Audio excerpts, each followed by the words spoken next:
3 മാസത്തിനകം വിവാഹം നടത്താൻ പറ്റില്ല എന്ന് പറയാനാണെങ്കിലേ ഇങ്ങോട്ട് വരണ്ട. എനിക്ക് ആകാശിന്റെ വിവാഹം ആ സമയത്തിനുള്ളിൽ തന്നെ നടത്തിയേ പറ്റൂ. പെൺകുട്ടി അഖിലയാകണമെന്ന് യാതൊരു നിർബന്ധവും ഇല്ല. അഖിലയുടെ തൊലിവെളുപ്പ് കണ്ടൊന്നും ആകാശ് വേറെ വിവാഹം കഴിക്കില്ല എന്നൊന്നും നീ വിചാരിക്കണ്ട. എന്റെ ഭർത്താവിനെയും മക്കളെയും വരച്ച വരയിൽ നിർത്താൻ എനിക്കറിയാം.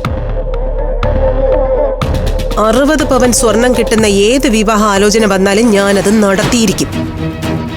മാമി, എടുത്തുചാടി തീരുമാനമൊന്നും എടുക്കരുത്. എനിക്ക് ആലോചിക്കാൻ കുറച്ച് സമയം വേണം. 24 മണിക്കൂറിനുള്ളിൽ തീരുമാനം പറയണം.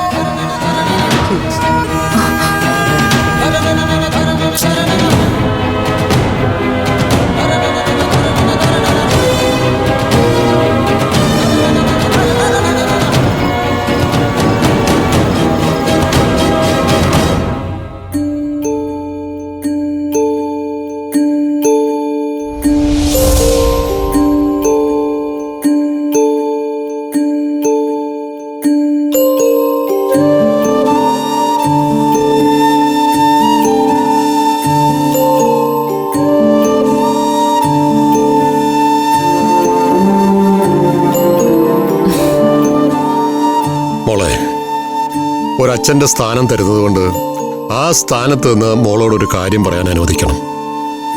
എന്നോട് സംസാരിക്കാൻ അച്ഛനൊരു മുഖവുര വേണോ? വിവേകിന്റെ കാര്യത്തിൽ നടന്നത് ഒരെടുത്തിയാട്ടല്ലേ? കിട്ടിയ അവസരം കലാവതി എന്ന സ്ത്രീ മുതലെടുത്താണെങ്കിലോ? ഈ കാര്യത്തിൽ ഞാൻ കലയമ്മയെ കുറ്റപ്പെടുത്തില്ല. വിവേക് ഒരു നാടകം കളിച്ചതായിട്ട് ഉറപ്പായല്ലോ. അപ്പൊ പിന്നെ മറ്റുള്ളവരെ നമ്മൾ എന്തിനു കുറ്റപ്പെടുത്തണം? അത് വിവേക് അങ്ങനെ ചെയ്തത് അവന്റെ ഗതികേട് കൊണ്ടാണെങ്കിലോ? ഞാൻ ഈ പ്രശ്നത്തിലൊന്ന് ഇടപെടാൻ പോവുകയാണ്. വിവേകിന്റെ ഭാഗത്ത് എന്തെങ്കിലും ന്യായമുണ്ടെങ്കിൽ നിങ്ങൾ അത് കേൾക്കാൻ തയ്യാറാവണം. അങ്ങനെ അച്ഛൻ മുൻകൈയെടുത്ത് പറഞ്ഞ ഞങ്ങൾ അതിന് തയ്യാറാകും. പക്ഷേ ഇപ്പോഴത്തെ എന്റെ വിഷമം അതൊന്നുമല്ല. അച്ഛനോട് പോലും അതൊന്നും എനിക്ക് പറയാനും ആവില്ല. ആകാശിന്റെ അമ്മ മോളോട് ഒരുപാട് സ്വർണം ചോദിച്ചതാണോ വിഷമത്തിന്റെ കാരണം? അച്ഛനിതെങ്ങനെ അറിഞ്ഞു? അംബിക മോളോട് സംസാരിക്കുന്നതെല്ലാം ഞാൻ ഒളിച്ചിരുന്ന് കേട്ടു.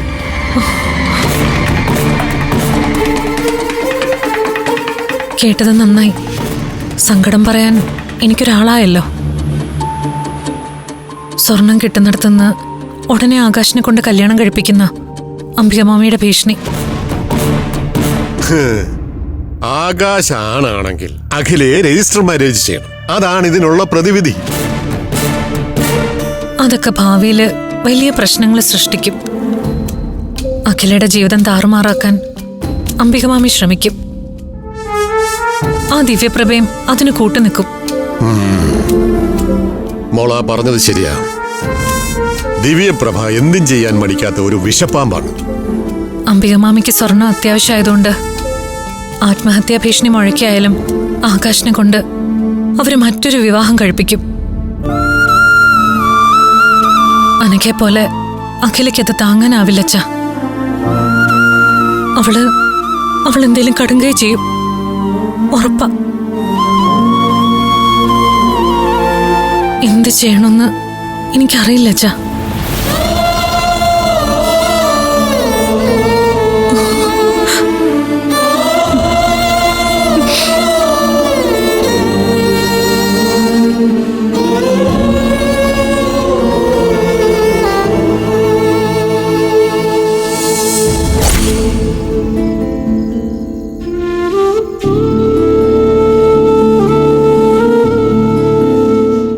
പെൺകുട്ടി അഖിലയാകണമെന്ന് യാതൊരു നിർബന്ധവും ഇല്ല.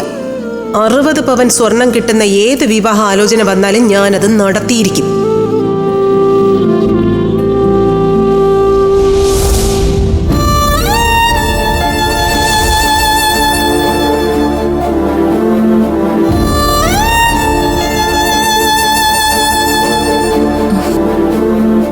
ചേച്ചി എന്താ ഇവിടെ വന്ന് ഒറ്റയ്ക്ക് നിൽക്കുന്നേ? അമൃതേച്ചിയുടെ മുഖത്ത് നല്ല ടെൻഷനും സങ്കടവും ഉണ്ടല്ലോ. എന്താ ചേച്ചി കാര്യം? ഒന്നുമില്ല. അതൊക്കെ നിനക്ക് വെറുതെ തോന്നുന്നതാ. അമൃതേച്ചി എന്തിനാ വെറുതെ കള്ളം പറയുന്നേ? അംബികാമ്മായി അമൃതേച്ചി വിളിച്ചതിന് ശേഷം തുടങ്ങിയതാണല്ലോ ഈ സങ്കടവും ടെൻഷനും. ഇതൊക്കെ നിന്നോട് ആരാ പറഞ്ഞേ? ആരാധ്യ. അവക്ക് വേറെ പണിയില്ല, വെറുതെ ഒരു കഥ ഉണ്ടാക്കാനായിട്ട്. അമൃതേച്ചി കാര്യം പറഞ്ഞില്ലെങ്കിൽ ഞാൻ ഇപ്പൊ തന്നെ സഹദേവ മാമനെയോ ആകാശേട്ടനെയോ വിളിച്ച് ചോദിക്കും. അത് വേണോ? നീ വെറുതെ അവരെയൊക്കെ വിളിച്ച് ആവശ്യമില്ലാത്ത പ്രശ്നങ്ങളൊന്നും ഉണ്ടാക്കണ്ട. ഇല്ല, ഞാൻ വിളിക്കുന്നില്ല. അമൃതേച്ചി കാര്യം ഒന്ന് പറഞ്ഞാൽ മതി. അഖിലയുടെ ആകാശിന്റെ വിവാഹം 3 മാസത്തിനുള്ളിൽ തന്നെ നടത്തണമെന്ന് അംബികമാമി വാശി പിടിക്കുക. ഇല്ലെങ്കിൽ വേറെ വിവാഹാലോചനയുമായി മുന്നോട്ട് പോകുന്നു. അമ്മായി പറയുന്നത് കേട്ട് ചേച്ചി പേടിക്കണ്ട. ആകാശേട്ടൻ ഒരിക്കലും അഖിലെ കൈവിടില്ല. അത് മാത്രമല്ല, സഹദേവ മാമൻ എന്നും നമ്മുടെ കൂടെ തന്നെ നിൽക്കും. നീ പറഞ്ഞതൊക്കെ ശരിയാ. പക്ഷേ അവസാന നിമിഷം അംബികമാമി സ്ഥിരം നമ്പർ എടുക്കും. എന്ത്? ആത്മഹത്യാ ഭീഷണിയോ? അതെ. അംബികമാമി ആത്മഹത്യാ ഭീഷണി മുഴക്കി അവസാനം എല്ലാവരെയും അവരുടെ വരുതിക്ക് കൊണ്ടുവരും. അമൃതേച്ചി ഭയപ്പെടുന്നത് പോലെ ഒന്നും സംഭവിക്കില്ല. അംബികമ്മായി ഇതിനു മുൻപും എത്ര തവണ ഇങ്ങനെ ആത്മഹത്യാ ഭീഷണി മുഴക്കിയിരിക്കുന്നു. അതിന്റെ പേരിൽ എന്തെങ്കിലും സംഭവിച്ചിട്ടുണ്ടോ? അത് അമ്മായിയുടെ സ്ഥിരം നമ്പറാണെന്ന് എല്ലാവർക്കും അറിയാം. അതിലൊന്നും ഇപ്പൊ സഹദേവ മാമനും ആകാശേട്ടനും വീഴില്ല. അതുകൊണ്ട് ആ കാര്യം ഓർത്ത് അമൃതേച്ചി പേടിക്കണ്ട. അംബികമാമിയുടെ കാര്യം ഓർത്തല്ല എനിക്ക് പേടി. എന്തേലും സംഭവിച്ചു പോയാ നിന്നെപ്പോലെ സഹിക്കുന്നവളല്ല അഖില. ഒരു തൊട്ടാവാടിയാ. മാത്രമല്ല, അവൾ ഒരിക്കൽ ആത്മഹത്യക്ക് ശ്രമിച്ചതുവാ. അതൊക്കെയാ മോളെ എന്റെ പേടി. അങ്ങനെ അമ്മായി ഒരുപാട് വാശി പിടിക്കുവാണെങ്കിൽ നമുക്ക് അവളുടെ ആകാശേട്ടനെയും കല്യാണം അങ്ങ് നടത്താം അമൃതേച്ചി. അതിന് അഖില സമ്മതിക്കുന്നില്ലല്ലോ. നമ്മുടെ കല്യാണത്തിന്റെ കൂടെ മതി അവളുടേതെന്നല്ലേ അവള് പറയുന്നേ. അതിപ്പോ സാധ്യമാവുന്ന കാര്യമാണോ? അമൃതേച്ചി എന്റെ കാര്യം വിട്. ഒരു എമർജൻസി സിറ്റുവേഷൻ വന്നാ ചേച്ചിയുടെയും അഖിലയുടെയും കല്യാണം നമുക്ക് ഒരുമിച്ച് നടത്താം. അതെങ്ങനെ ശരിയാവും മോളെ? ചേച്ചിയായി നീ നിൽക്കുമ്പോ അനിയത്തിയായ അവളുടെ കല്യാണം ഞാൻ എങ്ങനെ നടത്തും?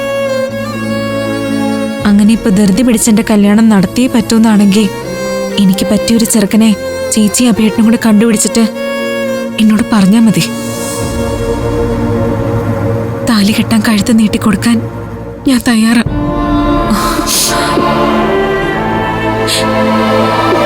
നീ ഒന്നും പുറത്ത് കാണിക്കുകയും പറയുകയും ചെയ്യുന്നില്ലെങ്കിലും നിന്റെ ഉള്ളിലെ സങ്കടം എനിക്കറിയാം മോളെ.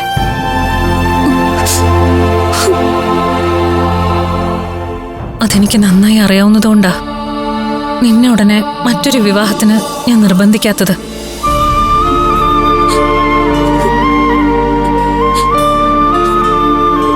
മറ്റൊരാളെ സ്വീകരിക്കാൻ മനസ്സുകൊണ്ട് നീ എന്ന് തയ്യാറാവുന്നോ അന്നു മതി നമ്മൾ 3 പേരുടെയും വിവാഹം.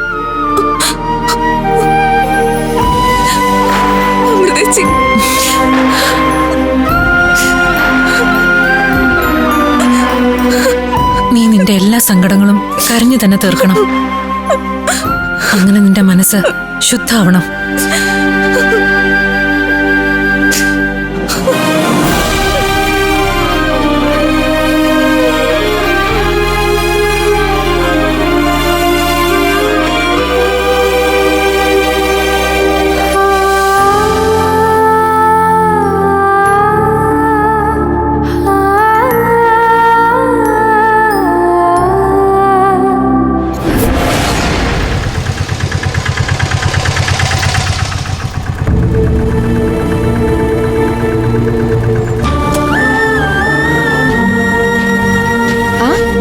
അമൃതേച്ചി,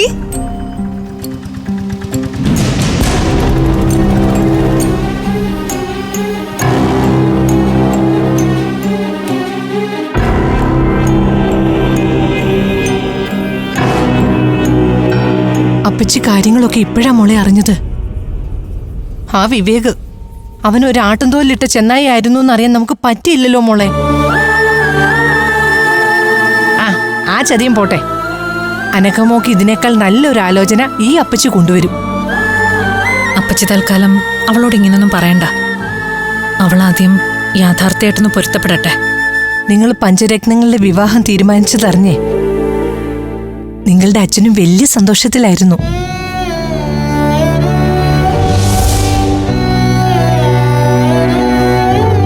പിന്നീട് വിവേകിന്റെ കാര്യത്തിൽ സംഭവിച്ച കാര്യങ്ങൾ പറയാൻ വേണ്ടി ഞാൻ ചന്ദ്രനെ വിളിച്ചു നോക്കിയപ്പോഴേ ഫോൺ സ്വിച്ച് ഓഫാ.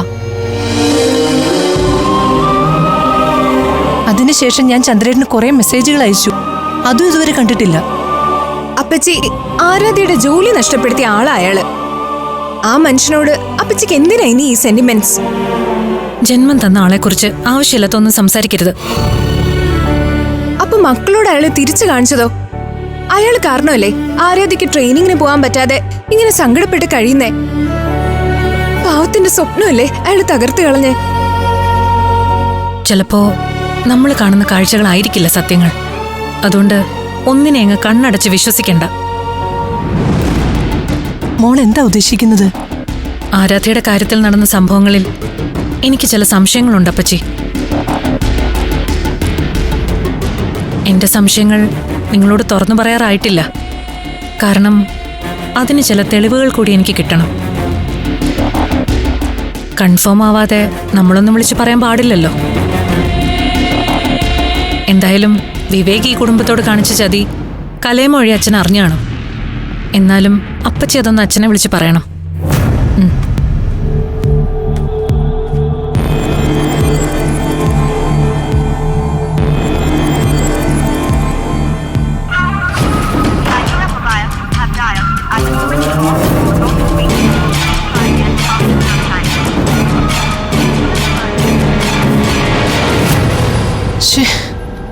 സ്വിച്ച് ഓഫാ. ജോലി നഷ്ടപ്പെട്ട് വലിയ പ്രതിസന്ധിയിൽ നിൽക്കുമ്പോൾ പോലും ചന്ദ്രൻ ഇങ്ങനെ ഫോൺ സ്വിച്ച് ഓഫ് ചെയ്ത് വെച്ചിട്ടില്ല. മനസ്സിനെ അത്രയ്ക്ക് തകർക്കുന്ന എന്തെങ്കിലും സംഭവിച്ചാണോ അപ്പച്ചി? അങ്ങനെ എന്തെങ്കിലും സംഭവിച്ചാലേ അത് നന്നായിപ്പോയി. ഇങ്ങനൊന്നും സംസാരിക്കരുത്. നിന്നോടല്ലേ ഞാൻ പറഞ്ഞേ.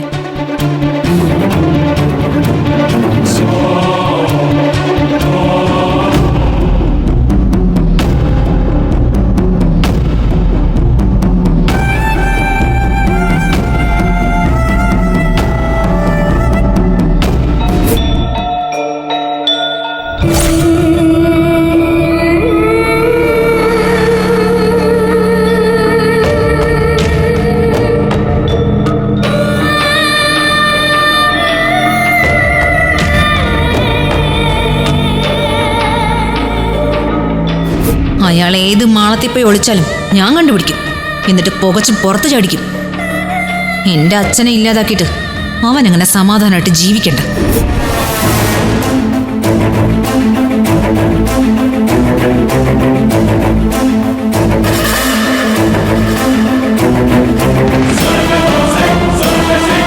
നിന്നെ വികലാംഗനാക്കുന്ന ജോലി ഒരു കൊട്ടേഷൻകാരനെ ഏൽപ്പിക്കാൻ ഈസിയായിരുന്നു. പക്ഷേ എനിക്ക് തന്നെ ആ ജോലി ചെയ്യണം. എങ്കിലേ എന്റെ അച്ഛന്റെ ആത്മാവിന് ശാന്തി കിട്ടും.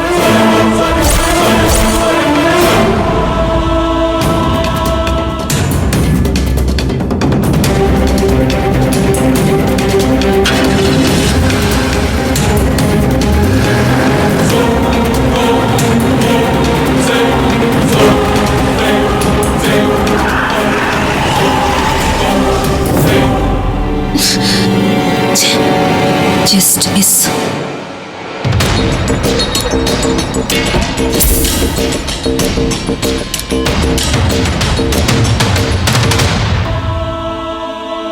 എന്താ എന്നെ അത്യാവശ്യമായിട്ട് കാണണമെന്ന് പറഞ്ഞു? വിവേകിന്റെ കാര്യത്തിൽ പഞ്ചരത്നങ്ങൾ ഒരു തെറ്റിദ്ധാരണയിലാണോ എന്ന് എനിക്ക് സംശയമുണ്ട്. അതെ, കൃഷ്ണൻ പറഞ്ഞത് 100% ശരിയാ. അവർ വിവേകിനെ വല്ലാതെ തെറ്റിദ്ധരിച്ചിട്ടുണ്ട്. അവനെപ്പറ്റി എനിക്ക് പറയാനുള്ള കാര്യങ്ങൾ കേട്ടാ കണ്ണു നിറഞ്ഞു പോകും. വക്കീലിന് എന്താ പറയാനുള്ളത്?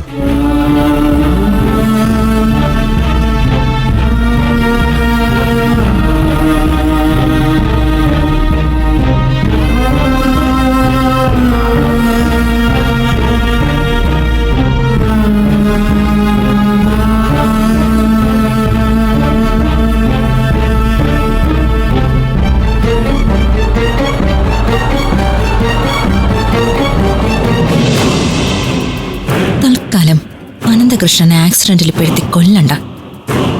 ഇയാളെ വെച്ച് വലിയ വലിയ കളികള് പഞ്ചരത്നത്തിൽ നടത്താനുണ്ട്. തൽക്കാലം അനന്തകൃഷ്ണന്റെ ആയുസ് നീട്ടിക്കൊടുക്കാം. വക്കീൽ എന്നോട് പറഞ്ഞ ഈ കാര്യങ്ങളൊക്കെ പഞ്ചരത്നത്തിൽ പോയി അവരോട് പറഞ്ഞ അവർക്ക് വിവേകിന്റെ മേലുള്ള തെറ്റിദ്ധാരണകളൊക്കെ മാറും. പക്ഷെ ഈ സത്യങ്ങൾ തുറന്നു പറഞ്ഞാലും പഞ്ചരത്നങ്ങൾ തന്നെ വിശ്വസിക്കില്ല എന്ന നിലപാടിലാണ് വിവേക് ഇപ്പോഴും. അതൊക്കെ വിവേകിന്റെ വെറും തെറ്റിദ്ധാരണകൾ മാത്രമാണ്. ഇപ്പൊ എന്റെ കാര്യം തന്നെ എടുക്കാം. ജീവിതത്തിൽ എന്നെ ഏറ്റവും വലിയ ശത്രുവായി കാണുന്നത് എന്റെ മകൻ അഭിമന്യുവാണ്. ഞാൻ അഭിമന്യുവിന്റെ അച്ഛനാണെന്ന് അവനെ കല്യാണം കഴിക്കാൻ പോകുന്ന അമൃതമോൾക്കും അറിയാം. എന്നിട്ടും അമൃതമോൾ എന്നെ സംരക്ഷിക്കുന്നില്ല. അവൾ എനിക്ക് പഞ്ചരത്നത്തിൽ തന്നിരിക്കുന്നത് ഒരച്ഛന്റെ സ്ഥാനമാണ്. ഒരിക്കലത് അമൃത കലാവതിയോട് വെട്ടി തുറന്നു പറയുകയും ചെയ്തു. നടന്നതെല്ലാം പൗത്രൻ അമൃതയോട് പറഞ്ഞാൽ അമൃതയുടെയും പഞ്ചരത്നത്തിലെ കുട്ടികളുടെയും വിവേകിനോടുള്ള തെറ്റിദ്ധാരണ മാറും. അമൃതയെ കാര്യങ്ങൾ പറഞ്ഞ് മനസ്സിലാക്കാൻ പറ്റിയാൽ അവർ 5 പേരുടെയും തെറ്റിദ്ധാരണകൾ മാറിയതിന് തുല്യമാണ്. അതുകൊണ്ട് എത്രയും പെട്ടെന്ന് പഞ്ചരക്തത്തിലെത്തി വിവേകിനെ കുറിച്ചുള്ള അവരുടെ തെറ്റിദ്ധാരണ മാറ്റാൻ വക്കീൽ ശ്രമിക്കണം. അതിനുവേണ്ടി എന്ത് സഹായം വേണമെങ്കിലും ഞാൻ ചെയ്തു തരാം. കൃഷ്ണൻ ഇപ്പൊ എന്നോട് പറഞ്ഞത് ഒരു നല്ല കാര്യമാണ്. അങ്ങനെങ്കിലും എന്റെ വിവേകിന്റെ സങ്കടം മാറുന്നെങ്കിൽ മാറട്ടെ. അവന് അനഘയെ കല്യാണം കഴിക്കാൻ യോഗമുണ്ടൊക്കെ അത് നടക്കട്ടെ. ഓൾ ദ ബെസ്റ്റ് വക്കീലേ. അഭിമന്യു ഏറ്റവും വെറുക്കുന്ന അച്ഛനെ അമൃത സംരക്ഷിക്കുന്ന കാര്യം അഭിമന്യു അറിയണം. അതോടെ അയാൾ ആ കല്യാണം വേണ്ടെന്ന് വെച്ച് പോവും. അങ്ങനെ അമൃതയും അഭിമന്യു രണ്ടും 2 പാത്രത്തിലാവും.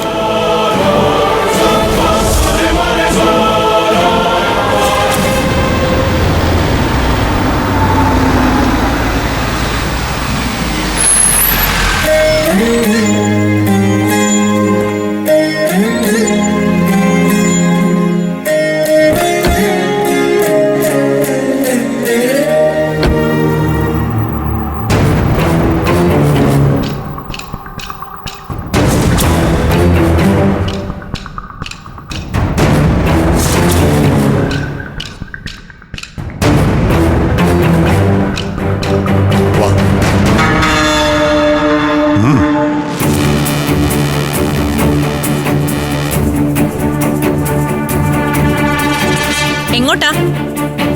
ഈ വീടിന്റെ പടി ചവിട്ടാനുള്ള യോഗ്യതയുണ്ടോ നിങ്ങക്ക്? കൃഷ്ണേട്ടൻ എന്തിനാ ഇയാളെ എങ്ങോട്ട് വിളിച്ചോണ്ട് വന്നേ? മോളെ, അന്നത്തെ സംഭവങ്ങളിൽ ഇയാൾക്ക് നല്ല കുറ്റബോധമുണ്ട്. എന്റെ അനിയത്തിയുടെ ജീവിതം തകർത്തിട്ട് ഇപ്പൊ പശ്ചാത്തപിക്കാൻ വന്നിരിക്കുന്നോ? നാണം ഉണ്ടോ ഇയാൾക്ക്? അമൃതമോളെ, ഇയാളും വിവേകും നമ്മുടെ കുടുംബത്തോട് ചെയ്തത് പൊറുക്കാനാകാത്ത അപരാധമാണ്. അതിനുള്ള ശിക്ഷ ഇവർ അർഹിക്കുന്നുണ്ട്. പക്ഷേ വധശിക്ഷയ്ക്ക് വിധിക്കപ്പെട്ട കുറ്റവാളിക്ക് പോലും അയാളുടെ ഭാഗം പറയാനുള്ള അവസരമുണ്ട്. അതുകൊണ്ട് ഇയാൾക്ക് പറയാനുള്ളത് എന്താണെന്ന് നമ്മൾ കേൾക്കണം. ഇയാള് വിവേകിന്റെ ബന്ധുവാ, അങ്കിളാ എന്നൊക്കെ ആയിരിക്കും പറയാൻ പോവാ.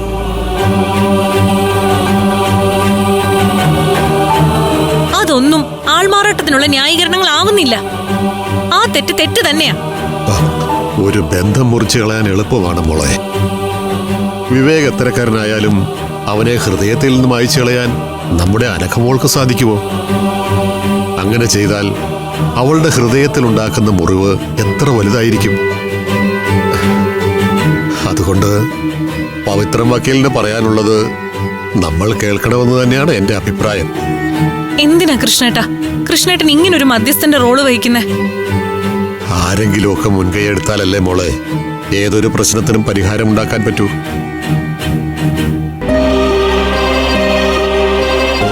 അതുമാത്രമല്ല, വിവേകിന്റെ ഭാഗത്തുള്ള ന്യായം കേൾക്കാമെന്ന് മോളെനിക്ക് വാക്ക് തന്നതുമാണ്.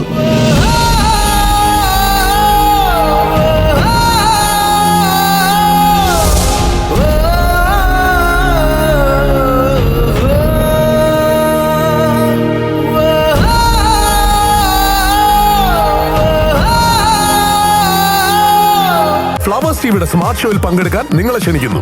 ഉടൻ തന്നെ ഈ നമ്പറിലേക്ക് വിളിക്കുക. 7593829838. ഫ്ലവേഴ്സ് സ്മാർട്ട് ഷോ ഉടൻ വരുന്നു ഫ്ലവേഴ്സ്.